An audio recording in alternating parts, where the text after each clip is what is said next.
No dia do aniversário, meu filho gritou. O melhor presente seria sua morte. Então, desapareci. Não para um lugar distante, mas para um lugar onde eu pudesse assistir. Eu me tornei uma sombra na vida que construí para ele. Depois de tantos anos dedicando cada minuto a ele, desde o primeiro choro até as contas que eu pagava escondida, aquela frase foi a gota d'água. Eu não senti tristeza, senti uma clareza assustadora. O amor de mãe, aquele que dizem ser infinito, tem sim um fim. O meu acabou ali, no chão da sala, junto com os pedaços do bolo que ele jogou na parede. Antes de continuar a contar como arquitetei a queda do meu filho, inscreva-se no canal para não perder nenhum detalhe desta vingança cuidadosamente planejada. Ative as notificações para ser avisado de cada novo episódio desta história. Prepare-se para uma jornada tensa e cheia de reviravoltas. Agora, eu vivo em um apartamento simples, do outro lado da cidade. Da minha janela eu não o vejo, mas sei cada passo que ele dá. Eu conheço seus amigos, suas rotinas, seus pontos fracos. Eu passei a vida inteira aprendendo sobre ele. Agora, uso esse conhecimento como uma arma. A vingança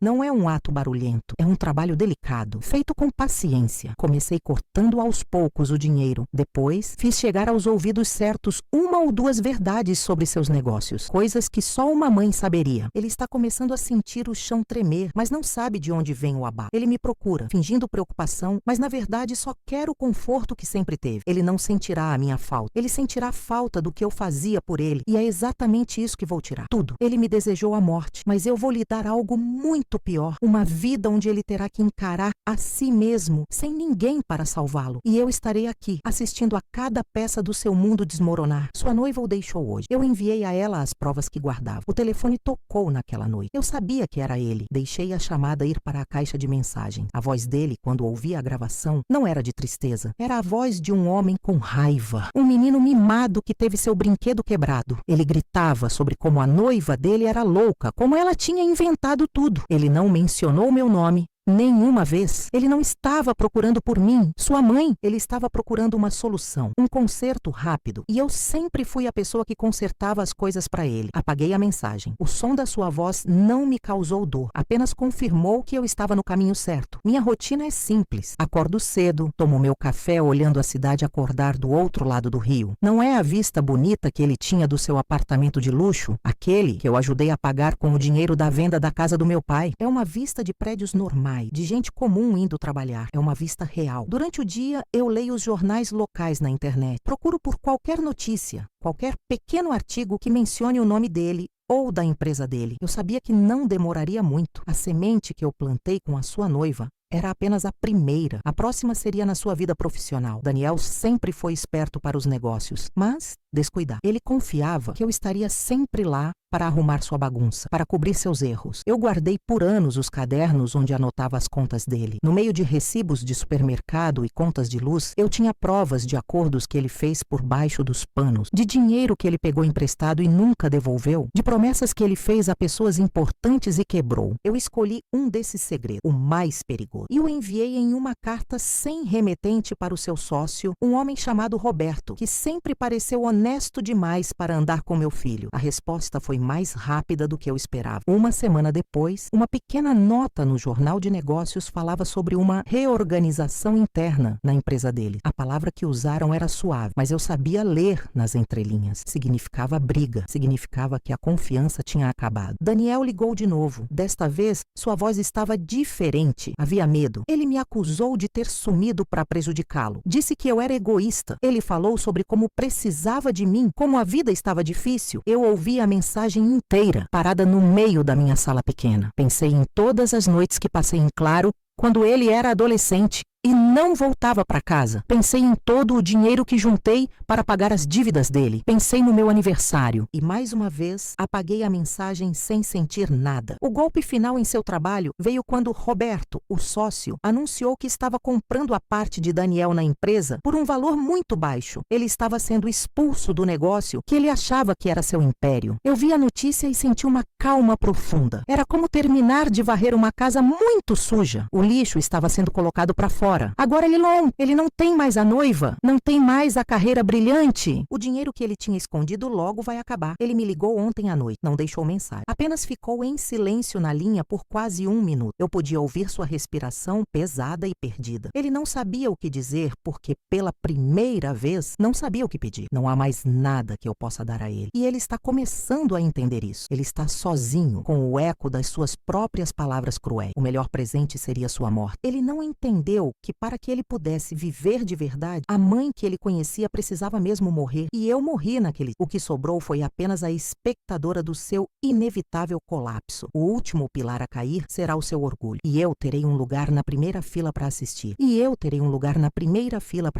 As semanas que se seguiram foram silenciosas. O telefone não tocou mais. Eu sabia que o silêncio dele não era paz. Era o barulho de uma tempestade se formando dentro da cabeça dele. Ele estava, pela primeira vez, sem um mapa, sem a minha voz no outro lado da linha para dizer: vai ficar tudo bem, meu filho. A mamãe resolve. Eu continuei minha rotina. Acordar, café, olhar a cidade. Comecei a frequentar uma pequena praça perto do meu prédio. Sentava num banco de madeira descascada e observava as mães com seus filhos pequenos. Elas corriam atrás das crianças, limpavam os joelhos ralados, davam broncas com a voz cheia de amor e preocupação. Eu olhava para aquilo como se estivesse vendo um filme de uma vida que não era mais minha. Não sentia saudade, sentia alívio, como alguém que carregou um peso enorme por quilômetros e finalmente pôde colocá-lo no chão. Meu foco se voltou para o apartamento dele, aquele palácio de vidro com vista para o parque, que ele fazia questão de mostrar a todos como um troféu do seu sucesso. Eu sabia que o condomínio era caríssimo. Sem a renda da empresa, ele não conseguiria manter aquilo por muito tempo. Comecei a olhar os classificados de imóveis na internet todos os dias como quem lê o horóscopo. Eu procurava pelo endereço dele, pelo número do apartamento. E numa terça-feira chuvosa, lá estava. Apartamento de luxo, 3 suítes, vista deslumbrante, motivo da venda, mudança. A descrição era fria, profissional, mas eu conseguia ler a história de desespero por trás daquelas palavras. Motivo da venda, mudança. Que piada. O motivo era o fundo do poço. Ele não me ligou para contar. O orgulho dele era um bicho teimoso, mas eu podia imaginá-lo, andando de um lado para o outro na sala ampla e vazia, olhando para os móveis que a noiva tinha escolhido, sentindo as paredes se fecharem sobre ele. Eu imaginei o corretor de imóveis, um homem de terno engomado, falando sobre o potencial do mercado, enquanto meu filho fingia que vender seu castelo era uma escolha e não uma necessidade. A venda, no entanto, demorou. O mercado para imóveis daquele preço não era rápido e cada dia que passava era um dia a mais de contas se acumulando. Eu sabia que ele tinha um carro importado, um modelo esportivo que ele lavava todo sábado de manhã. Era outro de seus troféus. Uma semana depois de o apartamento ser anunciado, o carro também apareceu em um site de vendas de usado. A foto mostrava o veículo brilhando sob o sol, estacionado na garagem do prédio. O preço estava um pouco abaixo do mercado. Ele estava com pressa. O dinheiro estava acabando mais rápido do que ele imaginava. Foi nesse momento que decidi acelerar as coisas com seus amigos. Daniel nunca teve amigos de verdade. Apenas uma coleção de pessoas que gostavam de estar perto do seu dinheiro e da sua influência. O principal deles era um rapaz chamado Fernando, filho de um empresário que vivia de aparências. Fernando e Daniel eram unha e carne, sempre em festas, viagens, jantares caros. Eu me lembrava de uma noite, uns 2 anos atrás, em que Daniel chegou em casa de madrugada, pálido. Ele me contou, entre sussurros, que Fernando tinha se metido em uma confusão com um fornecedor, uma dívida de jogo que ele não podia pagar. Daniel, para salvar a pele do amigo, pegou o dinheiro da empresa, sem que Roberto soubesse, para cobrir o buraco. Ele me fez jurar segredo. O Fernando é como um irmão, mãe. Ele faria o mesmo por mim? Eu sabia que Fernando não faria nada por ninguém, a não ser por si mesmo. Guardei essa informação como quem guarda uma joia valiosa. Criei um e-mail falso, um nome comum, algo como observador.sinceroemail.com. Escrevi uma mensagem curta e direta para o pai do Fernando, um homem conhecido por ser extremamente rígido com a reputação da família. No e-mail, eu não fazia acusações, apenas sugeria que ele desse uma olhada nas amizades do filho e em como certas dívidas de honra foram pagas no passado, mencionando o nome da empresa de Daniel e uma data aproximada. E terminei com uma frase simples: um filho em apuros pode arrastar o outro para o mesmo buraco. Não precisei esperar muito. 2 dias depois, vi uma foto na internet, em uma coluna social que eu passei a acompanhar. Era a festa de aniversário da esposa do Fernando. Várias pessoas da alta sociedade estavam lá. Daniel não estava em nenhuma das fotos. Ele não tinha sido convidado. O corte foi rápido e sem cerimônia. Aquele irmão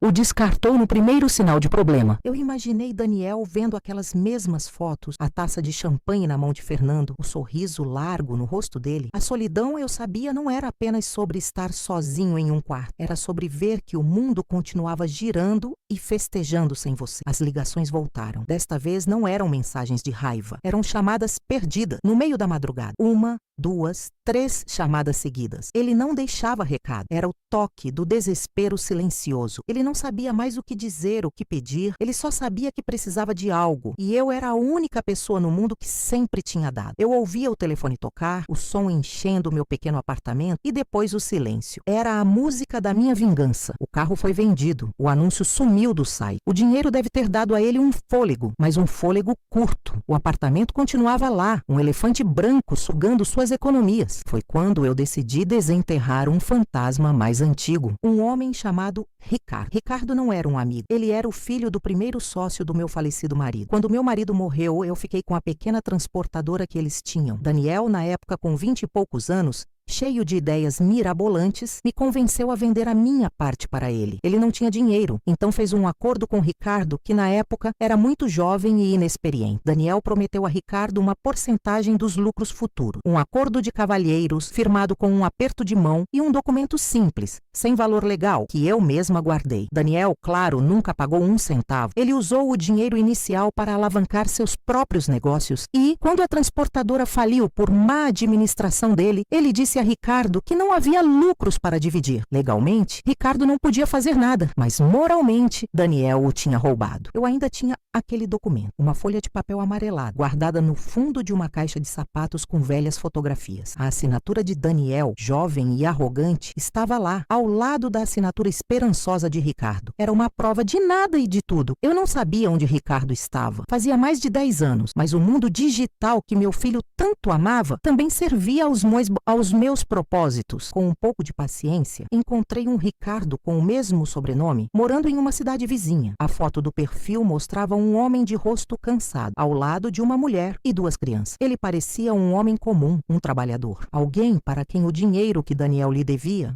faria uma enorme diferença. Fui aos Correios, coloquei uma cópia do documento em um envelope pardo, junto com um bilhete anônimo, escrito com letras de revista que eu recortei pacientemente. O bilhete dizia: ele te deve, a empresa dele não faliu, mudou de nome, agora ele está perdendo tudo. É a sua chance de cobrar o que é seu. Procure um bom advogado. Enviei a carta e esperei. A vida no meu novo bairro era tranquila. Fiz amizade com a dona da padaria da esquina, uma senhora chamada Carmen, uma mulher de cabelos brancos e sorriso fácil, que sempre me dava um pão doce a mais. Ela não sabia nada da minha vida antiga e eu gostava disso. Para ela, eu era apenas a senhora Helena, uma viúva que se mudou para perto para ter uma vida mais simples. Conversávamos sobre o tempo, sobre a novela, sobre o preço das coisas. Eram conversas leves que não tocavam em feridas. Eram conversas que me lembravam que existia um mundo fora da minha missão. Um dia, enquanto tomava café na padaria da Carmen, li a notícia no celular. Uma pequena nota na seção de justiça. Empresário Daniel L. é processado por antigo credor. O nome de Ricardo estava lá. O processo não era grande em termos de valores do mundo de Daniel, mas o estrago na reputação era imenso. A notícia se espalhou pelos sites de fofoca de negócios. O homem que se vendia como um gênio das finanças, um visionário, era agora retratado como um caloteiro. Aquilo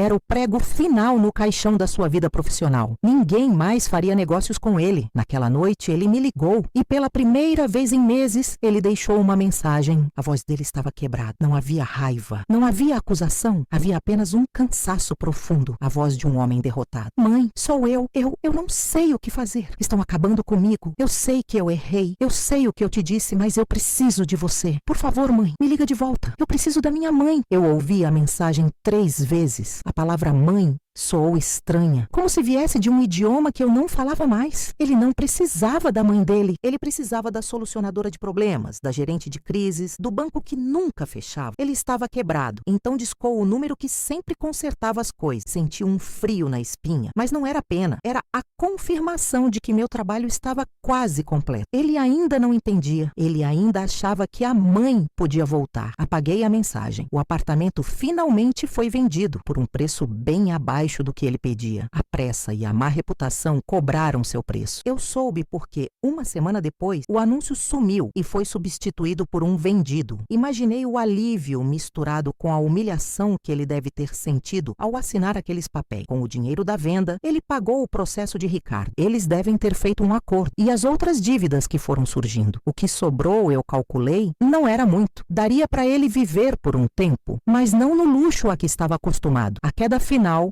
foi a mais silenciosa de todas. Não saiu nos jornais, não virou fofoca. Eu só soube porque passei a fazer um caminho diferente nas minhas caminhadas da tarde. Um caminho que me levava para um bairro mais simples, do outro lado do rio, mas ainda na mesma cidade. Um bairro de prédios antigos, sem porteiros, com roupas penduradas nas janelas. Eu tinha um palpite e um dia eu o vi. Ele estava saindo de um desses prédios. Um edifício bege com a pintura descascada. Ele não era mais o homem de ternos caros e cabelo impecável. Usava uma calça jeans gasta e uma camiseta simples. Estava mais magro, com olheiras fundas. O cabelo estava comprido, sem corte. Ele carregava uma sacola de supermercado, daquelas de plástico, com poucas coisas dentro. Ele andava olhando para o chão, os ombros curvados. Ele passou a poucos metros de mim. Eu estava sentada em um ponto de ônibus, usando um chapéu e óculos escuros. Meu coração não acelerou. Eu o olhei como olharia para um desconhecido. Ele não me viu. Ele não estava procurando por ninguém. Ele estava apenas sobrevivendo. Ele entrou no prédio e desapareceu. Eu fiquei sentada ali por um longo tempo. O sol começou a se pôr, pintando o céu com cores que ele, do seu antigo apartamento, devia achar magníficas. Daqui, da Rua Suja, o céu era o mesmo. A beleza estava disponível para todos. Ele só não tinha aprendido a olhar. Naquela noite, pensei sobre o que era a morte que ele me desejou. Ele não queria que eu parasse de respirar. Ele queria a morte da minha função. A morte da mãe, que era um serviço, um caixa eletrônico, uma agência de soluções. E nesse sentido, o desejo dele foi atendido. Aquela mãe morreu no chão da sala, junto com o bolo de aniversário. A mulher que sobreviveu, a Helena que toma café com a Carmen, era outra pessoa.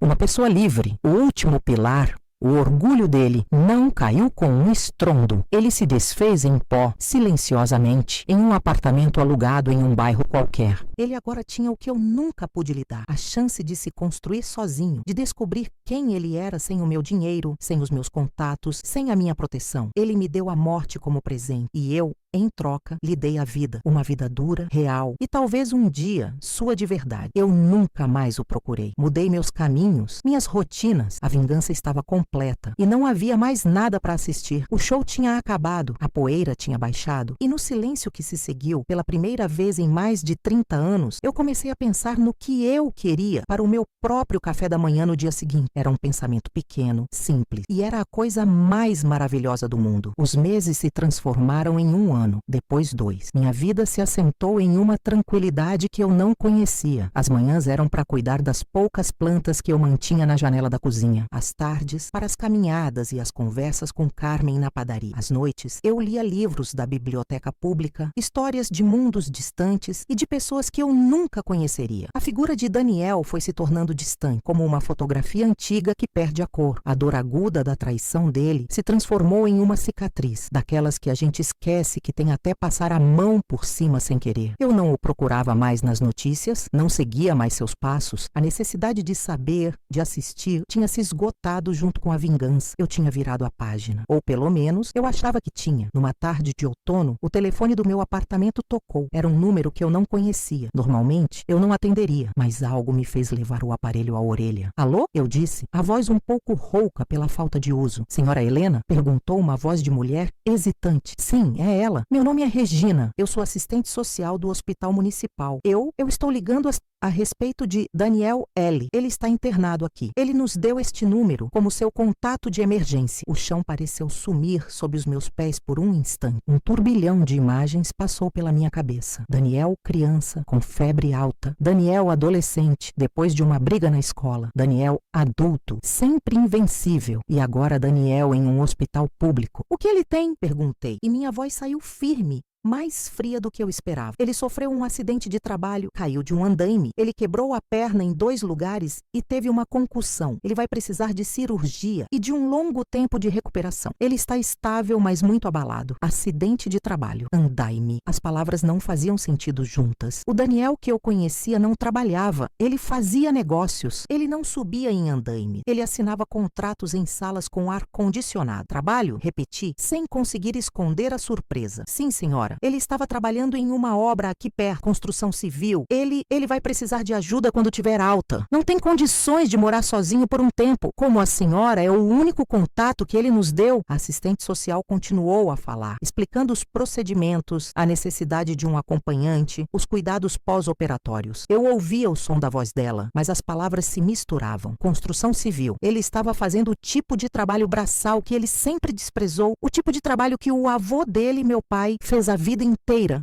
para lhe dar uma boa educação. A ironia era tão cruel que chegava-lhe a ser poética. Senhora, a senhora ainda está aí? Perguntou a moça, depois de um momento de silêncio. Estou, respondi. Obrigada por me avisar. A senhora pretende vir ao hospital? Ele está perguntando pela senhora. Eu olhei ao redor do meu pequeno apartamento, para as minhas plantas, para o livro aberto sobre a mesa, para a xícara de chá que esfriava. Olhei para a paz que eu tinha construído com tanto esforço, tijolo por tijolo, sobre as ruínas da minha vida antiga. Ir até aquele hospital seria pegar uma marreta e derrubar tudo. Seria voltar a ser a mãe, a cuidadora, a solucionadora. Seria apagar a morte que ele mesmo me pediu. Não, eu disse, e a palavra saiu com uma clareza que me assustou. Eu não sou o contato de emergência dele. Ele deve ter se enganado. Eu não conheço nenhum Daniel L. Houve um silêncio chocado do outro lado da linha. Mas, senhora, ele insiste que é seu filho. Então ele está delirando por causa da queda, eu disse. E a frieza na minha voz era como uma camada de gelo se formando sobre um lago. Eu sinto muito pelo acidente dele, mas não posso ajudar. Por favor, não me liguem mais. E eu desliguei. Minhas mãos tremiam. Eu me sentei no sofá e fiquei olhando para a parede. A imagem dele, quebrado em uma cama de hospital, me assombrava. O menino que segurava minha mão para atravessar a rua. O jovem que eu ajudei a estudar para as provas. O homem cujo mundo eu destruí. Uma parte de mim, um eco antigo do amor que eu senti um dia, gritava que eu era um monstro. Que mãe abandona um filho em um hospital? Mas outra voz, a voz da Helena que sobreviveu, falava mais alto. Aquele não era um pedido de amor, era um pedido de socorro funcional. Ele não estava chamando pela mulher que o colocou no mundo, mas pela enfermeira, pela cozinheira, pela provedora. Ele tinha caído do andaime da vida que ele mesmo construiu. E seu primeiro instinto foi procurar a rede de segurança que ele sempre teve, a rede que ele mesmo cortou. Eu não dormi naquela noite. Fiquei revivendo a conversa, a minha resposta. Eu estava certa? Eu estava errada? Não havia uma resposta fácil. O amor de mãe, aquele que dizem ser incondicional, talvez não seja, ou talvez o meu amor agora se manifestasse de uma forma diferente. Um amor que se recusava a incapacitá-lo novamente, deixá-lo se curar sozinho, mesmo que doesse, era a última e mais difícil lição que eu poderia lhe ensinar. Ele precisava aprender a ser seu próprio contato de emergência. No dia seguinte, eu saí de casa e fui para a padaria da Carmen. Ela me olhou e percebeu na hora que algo estava errado. Que cara é essa, Helena? Viu um fantasma? Ela perguntou-me, entregando um café sem que eu pedisse. Quase isso, Carmen. Um fantasma do passado. Eu não contei a ela os detalhes. Apenas disse que recebi notícias de alguém que eu não via há muito tempo e que isso tinha me abalado. Ela, com a sabedoria de quem já viveu muito, apenas balançou a cabeça. O passado tem esse costume. Bate na nossa porta quando a gente menos espera. O segredo é não deixar ele entrar e bagunçar a casa toda de novo. As palavras dela foram o conforto que eu precisava. Eu bebi meu café, comi meu pão doce e senti a determinação voltar. Minha casa estava em ordem. Eu não ia deixar o passado entrar. As semanas passaram. Eu esperava outra ligação do hospital, ou talvez de um advogado, de alguém, mas o telefone permaneceu em silêncio. A ausência de notícias era, à sua maneira, uma notícia. Significava que ele tinha sobrevivido. Significava que, de alguma forma,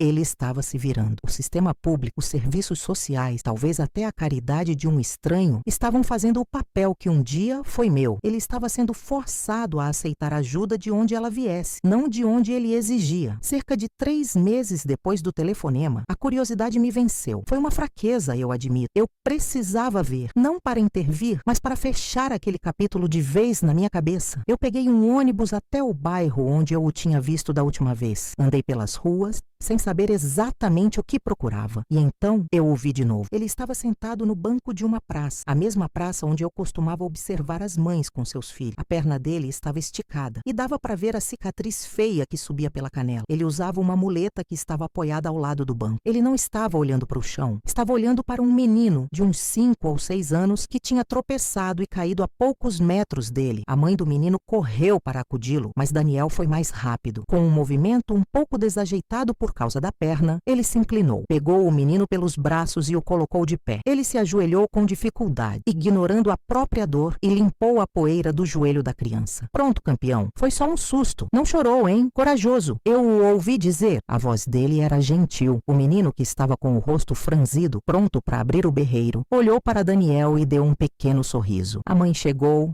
agradeceu e levou o filho embora. Daniel ficou ali, ajoelhado no chão por um instante, e depois usou o banco para se levantar, com uma careta de dor. Ele se sentou de novo e ficou olhando o nada, com uma expressão no rosto que eu nunca tinha visto antes. Não era arrogância, não era desespero, era calma. Uma calma cansada, mas real. Naquele momento eu entendi. A queda do andaime não foi o fim, foi o começo. Ao cair, ele foi forçado a olhar para cima, a ver o mundo de uma perspectiva diferente. Ao quebrar a perna, algo dentro dele começou a se consertar. O homem que ajudou aquela criança não era o meu filho mimado, era um estranho, um homem que estava aprendendo a cuidar, mesmo quando ele mesmo estava quebrado. Neste ponto da minha vingança, me pergunto, vocês já se sentiram tão profundamente traídos a ponto de considerar a vingança? Compartilhem suas experiências nos comentários. Enquanto isso, eu conto como as coisas pioraram. Eu me virei e fui embora. Não havia mais nada para ver. A minha vingança não o destruiu. Ela o quebrou em pedaços, sim, mas o forçou a se reconstruir. Uma versão nova, mais forte, feita de material mais resistente que o orgulho. Ele não precisava mais de mim. E finalmente eu não precisava mais dele. Ao chegar em casa, fui até a minha caixa de sapato. Lá dentro, entre as fotos antigas, havia uma dele, aos 7 anos, sorrindo com a janela de um dente faltando. Por muito tempo, aquela foto foi uma fonte de dor, uma lembrança do menino que eu perdi. Eu peguei a foto, olhei para ela por um longo tempo e pela primeira vez sorri de volta. Eu não perdi aquele menino, ele apenas demorou muito para crescer. Guardei a foto de volta na caixa, mas desta vez não era mais um memorial de uma perda, era apenas uma lembrança, uma parte de uma história que tinha finalmente chegado ao fim. A minha história, a partir daquele ponto, seria escrita em páginas em branco e eu estava ansiosa para começar. A morte que ele me desejou no fim das contas foi o maior presente que ele poderia ter me dado. Foi a minha libertação. As páginas em branco, no entanto, são intimidantes. Por toda a minha vida, minhas páginas foram preenchidas por outra pessoa. Primeiro, pelos meus pais, depois pelo meu falecido marido e, por último,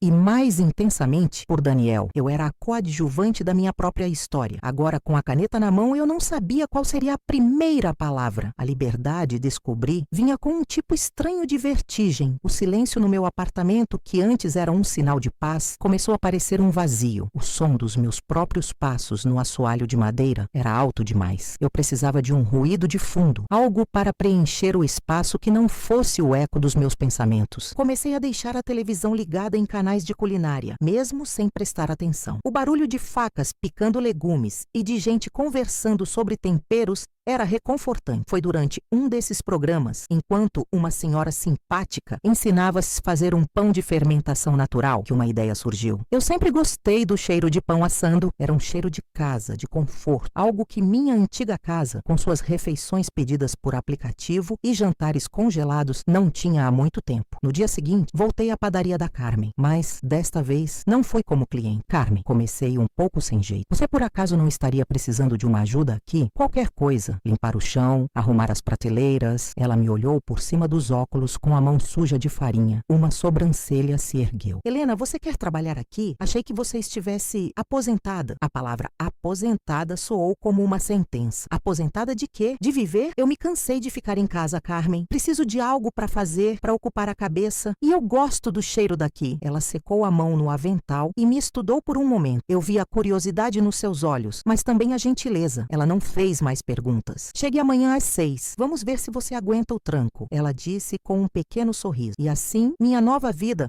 começou antes do sol nascer, ao som do rádio antigo da padaria e com o cheiro de fermento no ar. Eu não fazia nada importante, varrer o chão, organizar os sacos de pão, limpar as bandejas, mas era um trabalho honesto, físico. No fim do dia, meus braços doíam e meus pés estavam cansados, mas minha mente estava quieta. O trabalho manual tinha esse poder. Ele esvaziava a cabeça de tudo o que não fosse a tarefa à sua frente. Os clientes da padaria se tornaram o meu novo universo. Havia a senhora Regina, uma professora de história aposentada que sempre comprava um pão de leite e reclamava do governo, não importava qual fosse. Tinha o seu Fernando, um rapaz jovem que trabalhava de casa e descia de pijama para buscar seu café, sempre com um fone de ouvido. E havia o Ricardo, um senhor viúvo que morava no prédio da frente. Ele vinha todo dia, pontualmente às 7, para comprar 2 pães franceses. Ele sempre me dava bom dia com um sorriso triste, mas genuíno. Aos poucos, eu comecei a aprender os nomes, as histórias, as pequenas manias de cada um. Eu era uma observadora, assim como fui na vida do meu filho, mas a diferença era imensa. Antes, eu observava para controlar, para manipular. Agora, eu observava para entender, para me conectar. Eu não queria nada daquelas pessoas, apenas a companhia breve, as conversas fiadas sobre o tempo, a troca de gentilezas. Era o suficiente. Um dia, Ricardo entrou na padaria e, além dos pães, pediu um pedaço de bolo de fubá. Aniversário de alguém? Perguntei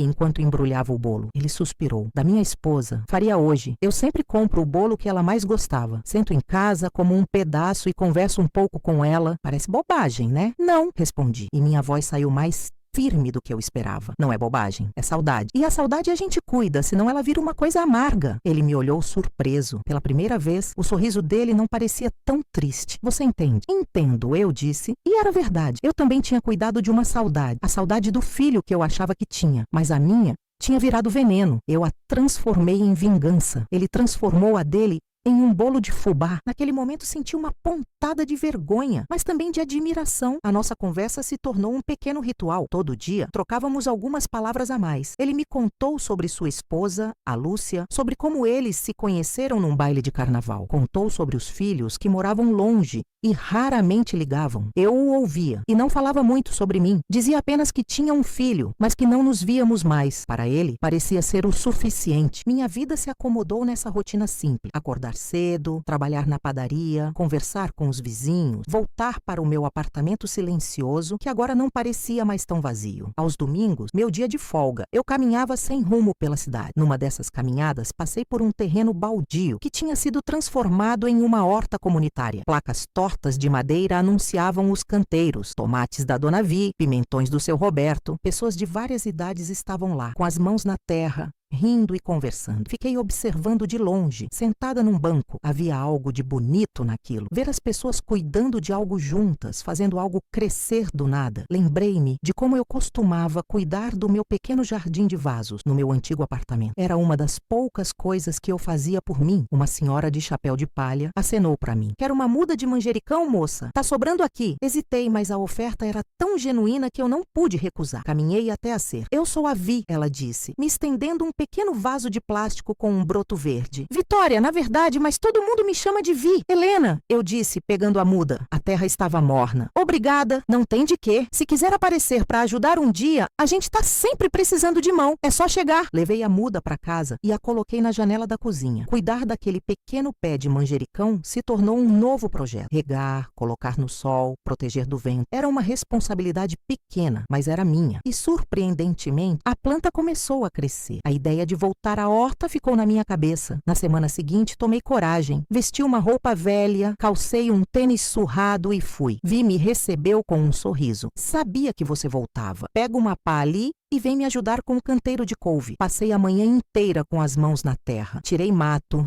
revirei o solo, plantei novas mudas. O sol esquentou minhas costas, o suor escorreu pela minha testa. Foi um cansaço bom, diferente do cansaço da padaria. Era um cansaço que produzia vida. A horta comunitária se tornou o meu programa de domingo. Lá conheci mais gente. O seu Roberto, que me ensinou a diferença entre as pragas boas e as ruins. E os 2 velhinhos que cuidavam do canto das ervas medicinais. Eram 2 irmãos, tão parecidos e tão diferentes. Um era falante e otimista, o outro quieto e carrancudo. Ninguém sabia o nome verdadeiro dele. Todos os chamavam pelos apelidos que ganharam com o tempo. Um era o apenas, porque a tudo que se perguntava, ele respondia: estou apenas observando. O outro era o não, porque sua primeira reação a qualquer sugestão era balançar a cabeça negativamente, embora quase sempre acabasse concordando depois. Eram figuras do bairro, parte da paisagem. Minha vida, que antes era um foco único e obsessivo em Daniel, agora era um mosaico de pequenas peças. O cheiro de pão da padaria da Carmen, as conversas com Ricardo, as fofocas da Regina, o silêncio do Fernando com seus fones de ouvido, as mãos sujas de terra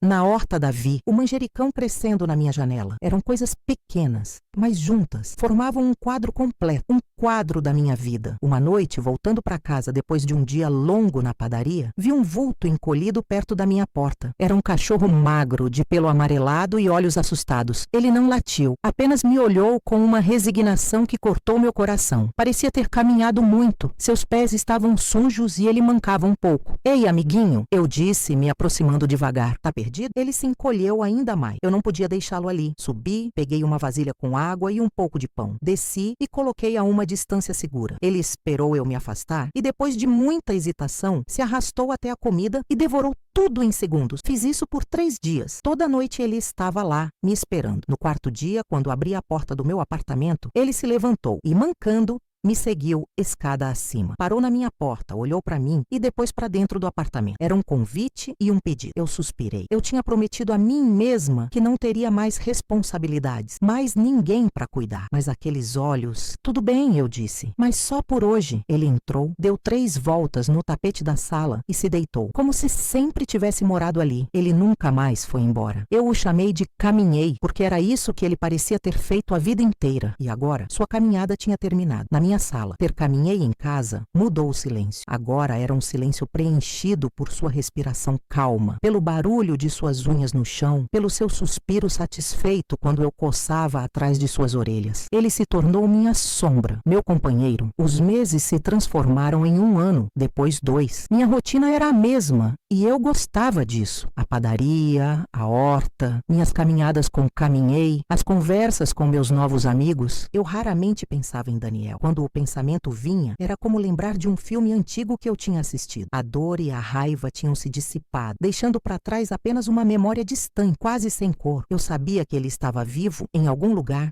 se virando. E isso bastava. Um dia, na padaria, Ricardo entrou com uma cara diferente. Não era a tristeza habitual, era uma preocupação genuína. Helena, posso falar com você 1 minuto? Ele pediu. Carmen nos olhou, curiosa, mas se virou para atender outro cliente. Aconteceu alguma coisa, Ricardo? É sobre a horta. Recebemos uma notificação da prefeitura. O terreno vai ser vendido. Vão construir um prédio de apartamento. A notícia caiu como uma pedra no meu estômago. A horta, aquele pedaço de terra feio que se tornou um jardim, um ponto de encontro, um refúgio. Vendido? Mas e tudo o que a gente plantou? E as pessoas? Eles não se importam. Dizem que o terreno é da prefeitura e eles podem fazer o que quiserem. Deram um prazo de 3 meses para a gente desmontar tudo. Naquele domingo, o clima na horta era de velório. Vi chorava baixinho enquanto regava seus tomates. Seu Roberto xingava, chutando um torrão de terra. Até os irmãos não e apenas pareciam abatidos. Regina, a professora, estava furiosa, com uma cópia da notificação na mão. Isso é um absurdo, um roubo. Esse terreno estava abandonado há 30 anos. Nós que demos vida a ele. Todos concordavam, mas ninguém sabia o que fazer. Parecia uma luta perdida. Lutar contra a prefeitura, contra uma construtora grande, era como tentar parar um trem com as mãos. Naquela noite eu não consegui dormir. Fiquei sentada na poltrona da sala, com caminhei dormindo aos meus pés e pensei. Pensei na minha antiga vida, na vingança que planejei com tanto cuidado. Lembrei de como eu investiguei, como encontrei as fraquezas, como usei a informação que eu tinha para derrubar o mundo do meu filho. Eu era boa nisso, em encontrar as rachaduras no sistema. Eu não sentia orgulho daquela habilidade, mas ela estava lá. Era uma parte de mim. E se pela primeira vez eu a usasse para construir algo, em vez de destruir? Na manhã seguinte, na padaria, eu disse para Carmen que precisaria de alguns dias de folga. Ela não perguntou o porquê, apenas disse: vá, resolva o que você precisa resolver. Fui Fui para a biblioteca pública. Passei o dia inteiro lendo sobre as leis de zoneamento da cidade, sobre o histórico daquele terreno, sobre a construtora que queria comprá-lo. Usei o computador da biblioteca para pesquisar os registros públicos. Foi como despertar um músculo adormecido. A mente, que antes se ocupava em decorar os pedidos dos clientes da padaria, agora estava afiada, caçando informações, conectando pontos. Descobri que o terreno tinha sido doado à cidade décadas atrás por uma família rica, com uma condição: que fosse usado para o bem-estar da comunidade. Construir um prédio de luxo dificilmente se encaixava nessa descrição. Descobri também que o dono da construtora era primo de um vereador importante e que o processo de venda estava sendo feito de forma suspeita, sem a licitação pública adequada. Eu tinha as ferramentas, eu tinha a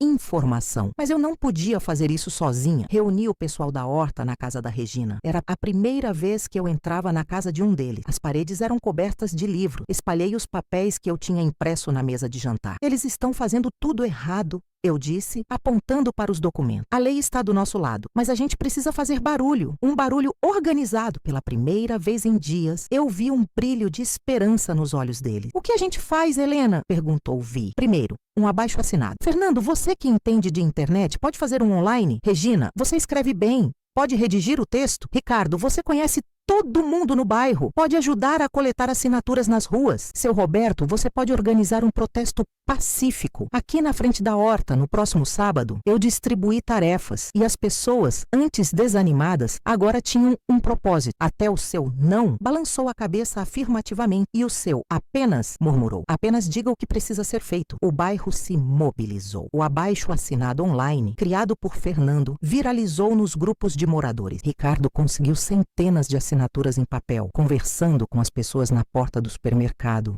na farmácia. O dono do mercadinho do bairro, um senhor simpático que todos chamavam de seu Abri, porque ele mesmo dizia que abria a loja todo dia, faça chuva ou faça sol, colocou uma lista na sua porta. Regina escreveu uma carta tão bonita e tão firme que foi publicada na seção de leitores do jornal local. No sábado do protesto, eu estava nervosa. E se ninguém aparecesse? Mas quando cheguei, a rua estava cheia. Não eram só os membros da horta, eram os clientes da padaria, os vizinhos dos prédios, mães com seus filhos, jovens, todos com cartazes feitos à mão. Salvem a nossa horta! Meu alface não é de concreto. Carmen fechou a padaria mais cedo e veio, trazendo uma caixa de pães doces para distribuir. Uma equipe de reportagem de uma TV local apareceu. O repórter, um rapaz jovem, veio direto a mim. A senhora é uma das organizadoras? Pode nos dar uma entrevista? Meu primeiro instinto foi recuar, me esconder. Eu passei anos vivendo nas sombras, invisível, mas olhei ao redor. Vi o rosto esperançoso da Vai, o aceno de encorajamento do Ricardo. Aquilo não era sobre mim, era sobre nós. Respirei fundo. Sim, eu posso falar. Eu não falei com raiva. Falei com a calma que a vida tinha me ensinado. Contei a história da horta, de como um terreno abandonado virou fonte de alimento e de amizade. Falei sobre a doação original, sobre a cláusula do bem-estar da comunidade. Falei sobre como a cidade precisava de mais espaços verdes, não de mais concreto. A reportagem foi ao ar naquela noite. No dia seguinte, o telefone do gabinete do vereador não parou de tocar. A história ganhou mais destaque. Outros jornais pegaram o caso. A prefeitura, que antes nos ignorava, agora estava sob pressão. Marcamos uma reunião pública na Câmara de Vereadores. A sala estava lotada. Eu fui escolhida pelo grupo para falar em nosso nome. Subi ao púlpito com as mãos tremendo um pouco. Olhei para a plateia e vi meus amigos. Carmen, Ricardo, Vi, Regina, Fernando,